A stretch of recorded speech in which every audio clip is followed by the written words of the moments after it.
Saudara-saudari yang dikasihi Tuhan, salam jumpa lagi dalam Inspirasi Rohani edisi hari ini, Jumat 18 Februari 2022, Pekan Biasa ke-6. Marilah berdoa. Dalam nama Bapa dan Putra dan Roh Kudus. Amin. Saudara-saudari yang dikasihi Tuhan, Inspirasi Rohani hari ini diambil dari Injil Markus bab 8 ayat 34 sampai dengan bab 9 ayat 1. Pada suatu ketika Yesus memanggil orang banyak dan murid-muridnya dan berkata kepada mereka, "Setiap orang yang mau mengikuti aku harus menyangkal diri, memikul salibnya dan mengikut aku. Karena barang siapa mau menyelamatkan nyawanya, ia akan kehilangan nyawanya. Tetapi barang siapa kehilangan nyawanya karena aku dan karena Injil, ia akan menyelamatkan nyawanya. Apa gunanya seseorang memperoleh seluruh dunia, tetapi kehilangan nyawanya? Karena apakah yang dapat diberikannya sebagai ganti nyawanya? Kalau seseorang malu karena aku dan karena perkataanku di tengah-tengah angkatan yang tidak setia dan berdosa ini, maka Anak Manusia pun akan malu karena orang itu apabila ia datang kelak dalam kemuliaan Bapanya, diiringi malaikat-malaikat kudus." Kata Yesus lagi kepada mereka, "Aku berkata kepadamu, sungguh, di antara orang yang hadir di sini, ada yang tidak akan mati sebelum mereka melihat kerajaan Allah datang dengan kuasa." Demikianlah sabda Tuhan. Saudara-saudara yang dikasihi Tuhan, ada sebuah kisah. Sebut saja Tinus namanya. Tinus pusing bukan kepalang. Sudah 4 bulan dia lulus dari perguruan tinggi, tapi ia belum juga mendapatkan pekerjaan.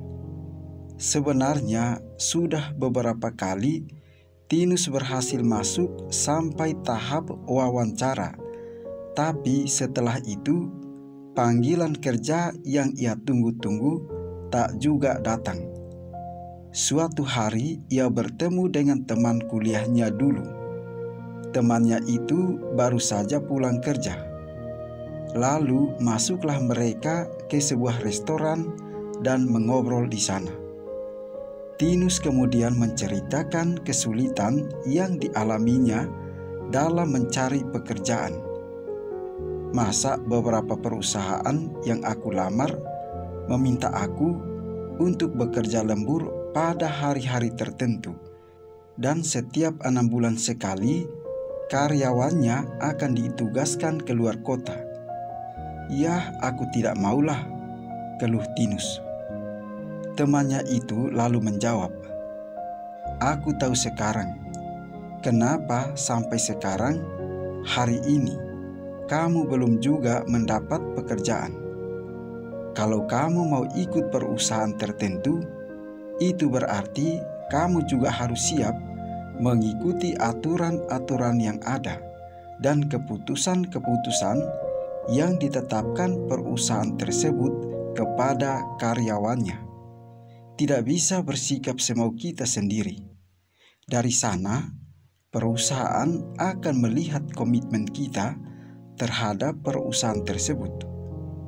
Mendengar hal itu, Tinus hanya terdiam dan memikirkan masukan dari temannya itu. Saudara-saudari yang dikasihi Tuhan, seringkali kita pun bersikap seperti Tinus. Kita mau mengikuti suatu hal, tetapi kita sendiri tidak mau merendahkan hati untuk sungguh-sungguh mengikuti hal tersebut. Dalam hal mengikuti Yesus, tentu saja lebih besar dari hal mencari pekerjaan. Ada banyak hal yang dituntut Yesus dari kita bila kita ingin mengikutinya, dan mendapatkan keselamatan. Seperti yang Yesus katakan, bahwa mengikuti Dia berarti harus siap menyangkal diri dan memikul salib. Saudara-saudari yang dikasihi Tuhan, mengikuti Yesus tidak bisa setengah-setengah. Meskipun keputusan dan sikap yang kita ambil membuat kita menderita, tapi itulah salib yang harus kita tanggung bila mau mengikut Dia. Karena memang Yesus menginginkan komitmen 100% dari para pengikutnya. Tuhan menginginkan kita berani mengakuinya dimanapun, kapanpun, dan kepada siapapun. Pengakuan di mulut saja tidak cukup. Tuhan menginginkan kita juga memahami pikiran, rencana, dan syarat-syarat mengikutinya. Ketika kita mengakui Yesus sebagai Tuhan dan Mesias bagi diri kita, maka kita harus menerima caranya menyelamatkan kita. Meski berat, itu semua menunjukkan pengakuan yang benar akan Tuhan, sehingga dapat menjadi kesaksian bagi orang lain lewat kehidupan kita.